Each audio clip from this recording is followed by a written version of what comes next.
Hello friends, welcome to டார்லு Aari creation. இன்றைக்கி நம்ம பார்க்க போகிறது என்னென்னு பார்த்தீங்கன்னா, ஆரி ப்ளவுஸில் இருக்க tracing mark, chalk piece mark, குழந்தைங்க கிறுக்கி இருக்கிற மார்க்கு, இது மாதிரி எந்த ஒரு கிறுக்கல் மார்க்ஸ், டஸ்ட்டு எதுவுமே இருந்தாலும் அதெல்லாம் எப்படி ரிமூவ் பண்ணுறது தான் பார்க்க போகிறோம். அது ரிமூவ் பண்ணுறதுக்கு கரசின் மண்ணெண்ணன்னு சொல்லுவாங்களா, அந்த மண்ணெண்ணெய் பழைய ப்ரஷ், டூத் ப்ரஷ் இருக்குல்ல, அந்த ப்ரஷ்ஷால் டிப் பண்ணி எரேஸ் பண்ணாலும் போயிடும்.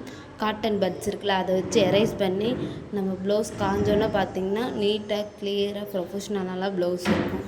எல்லாமே போயிடும். இதை ட்ரை பண்ணி பாருங்கள்.